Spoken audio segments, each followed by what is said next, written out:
ராமலிங்காவயம்.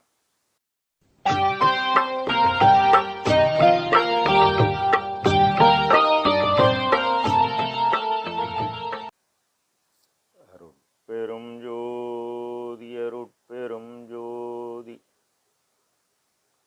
தனிப்பெரும் கருணை அருட்பெரும் ஜோதி எல்லா உயிர்களும் இன்புற்று வாழ்க,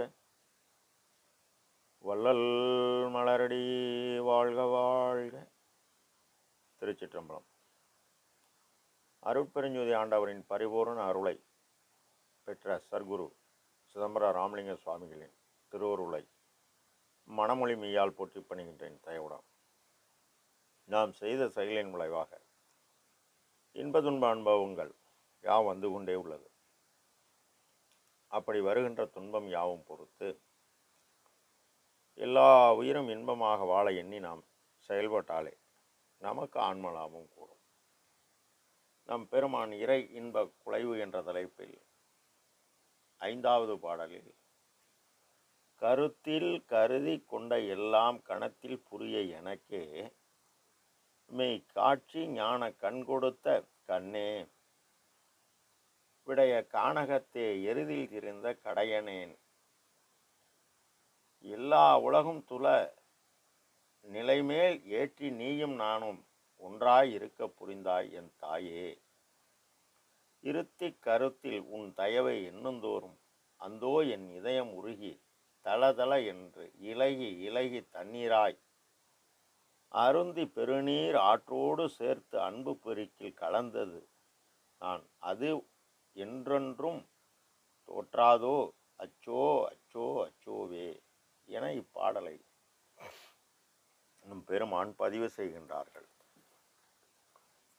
கருத்தில் கருதி கொண்ட எல்லாம் கணத்தில் புரிய எனக்கே மெய்காட்சி ஞான கண் கொடுத்த கண்ணே. நம் பெருமான் ஞான உபதேச முதற்பாடலில் கண்ணே, கண்மணியே, கருத்தே, கருத்தின் கனிவே என அப்பாடலில் விளக்கம் கூறி, இங்கு நாம் அறமீறாது நாம் தேடிய பொருளை கொண்டு நம் தரத்துக்கு தக்கவாறு தன் தேவை போக மீதமுள்ள உரிமை என நாம் நினைக்கும் பறிபோகும் பொய்ப்பொருளை எவ்வித ஆதாரமில்லாத ஏழைகள் பசியை போக்கி பரோபகார செயல் செய்ய செய்ய நாம் செய்தால் நமக்கு ஆற்றல் கூடும். அது மெய்ப்பொருளாகும். அதாவது நீ ஜீவகாருண்யம் செய்துதான் நீ ஆற்றலை பெற்றால்தான் எல்லா உண்மையும் புரிய வரும். இது பெருமானின் கருத்து. அதனால்தான் எல்லா உயிர்களும் இன்புற்று வாழ வேண்டும் என்றார். என்ன செய்வது? கடவுளார் சொல்லுதல் யாருக்கும் எளிய வறியவாம், சொல்லிய வண்ணம் செயல் என்பார். நம் பெருமான் செயல்பட்டார். 23/5/1867 அன்று சத்திய தர்மசாலை நிறுவி 3 வேளையும் கோடான கோடி ஏழைகள் பசியை போக்கி அன்னவரயம் செய்தார். அதனால் அவருக்கு ஆற்றல் கூடியது. இந்த ஆற்றல் என்பது சக்தி, பவர். ஞான கண் கொடுத்த கண்ணே. கண் யார்? இறைவன்.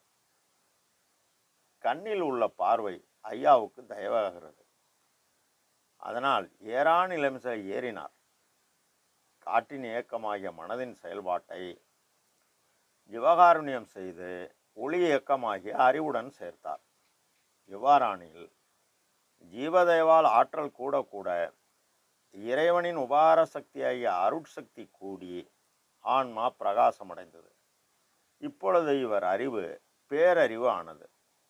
அதனால் ஒரு கணத்தில் அண்ட கோடி முழுதும் காணும் கண்கள் எய்தியே அறிந்தேன் அங்கை கனி போல அவற்றில் உள்ள செய்தியே என்கின்றார். மேலும் இப்போது என் அறிவு அண்டாண்டண்டம் கடந்து செல்கிறது என்கின்றார். அப்போ நாம் 100% நம்பிக்கையுடன் ஜீவகாருண்ய ஒழுக்கமே கடவுள் வழிபாடாக்கி இது கடவுள் காட்டிய பாதை என, கடவுளை அடையும் பாதை என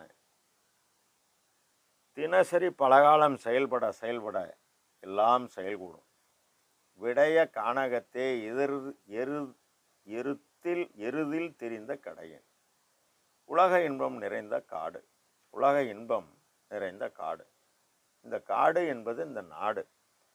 இதில் இந்திரிய இன்பம், கரண இன்பம், உலக இன்பம், உயிரின்பம் இதெல்லாம் முதல் இன்பம். இது கடந்து ஆன்ம இன்பம், தனித்த அறிவு இன்பம், சத்திய பேரின்பம், முத்தி இன்பம் இது அதற்கு மேலே மெய்ப்பொருள் இன்பம், நிரதிசை இன்பம், ஞானமை சித்தி இன்பம், தனி இயற்கை இன்பம் இது முடிவு. நாட்டில் ஊர் சுற்றி, அதாவது ஓவாது உண்டு படுத்து உறங்கி உணர்ந்து விழித்து கதை பேசி உடம்பு நோவாது உளமடக்காது காட்டு எருமை மாடான எனக்கு நாட்டில் சுற்றி திரிந்த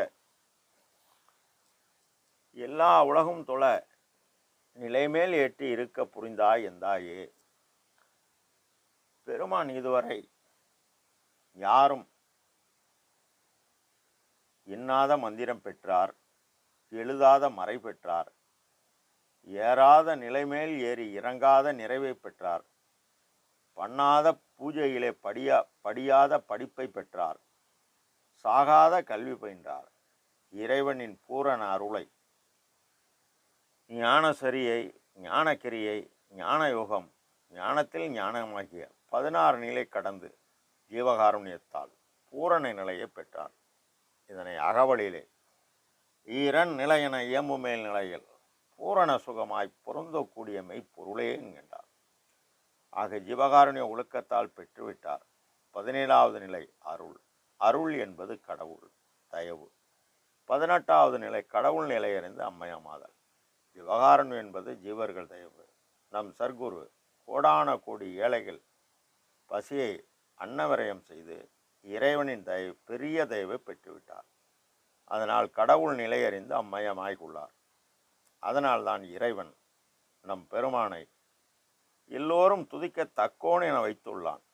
இகத்தும் பரத்தும் பெரும் பலன்கள் யாவும் பெற்றுவித்து இம்மையிலே முகத்தும் உள்ளத்தும் பேரின்பம் தழும்ப மூவா இன்ப நிலையில் அமர்த்தி சகத்து உள்ளவர்கள் யாவரும் துதிக்க தக்கோன் என்று என வைத்தோய், என் அகத்தும் புறத்தும் விளங்குகின்றோய், அடியேன் உந்தன் அடைக்கலமே என தெளிவாக கூறுகிறார்.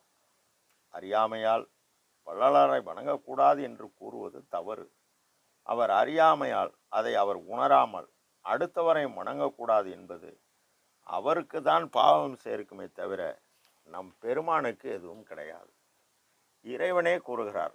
அப்புறம் அதில் எவ்வித ஆட்சேபனையும் கிடையாது. இதுதான் முடிவான முடிவு. நீயும் நானும் ஒன்றாக புரிந்தாயே. கடவுளத்தில் அனாதியாய அருள் சக்தி எனும் தயவு பேராற்றல் உள்ளது.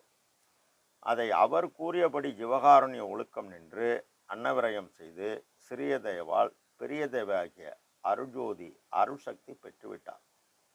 அதனால்தான் அகவலிலே தங்கோல் அளவது தந்தருட் ஜோதி செங்கோல் செலுத்து என செப்பிய தந்தையே, தன் கையில் பிடித்த தனி அருட் ஜோதியை என் கையில் கொடுத்த என் தனி தந்தையே என்கின்றார். ஏன் கொடுத்தார்? நிலை பெற்ற உயிர் யாவும் இன்பமடைய நீ நினைத்தாய். உந்தன் மன நினைப்பின் படிக்கே அன்பா நீ பெருக, உளவாத நீருழி விளையாடுக, அருஜோதியாம் ஆட்சி தந்தோம், உன்னை கைவிடும் ஆணை நம் ஆணை என்றே இன்புற திருவாக்கு அளித்து என் உள்ளே கலந்து இசையுடன் இருந்த குருவே என்கின்றார். ஆக இறைவன் வேறு பெருமான் வேறு அல்ல. ஒரு நாணயம் போல்தான். தானே அருளானான், தானே பொருளானான், தானே எல்லாம் அல்ல தானானான், தானே தான் நானானான், என்னுடைய நாயகனான், ஞானவானானான், அம்பலத்து அம்மான் என கூறி இறைவனை போற்றுகிறார். என்றும் நிலைத்த அருள் ஆரம்பம் தந்து வாழ்வித்து நான் உண்ணிய எல்லாம் உதவி என் உள்ளத்தில் தன்னியலாக்கி கலந்து இத்தருணம் தயவு செய்தாய். துண்ணியனின் அருள் வாழ்க, அருட்பெருஞ்சோதியனே என போற்றுகிறார். இதனை அடுத்த பதிவில் பார்ப்போம். அருட்பெரும் ஜோதி, அருட்பெரும் ஜோதி, தனிப்பெரும் கருணை, அருட்பெரும் ராமலிங்காவை திருச்சிற்றம்பலம்.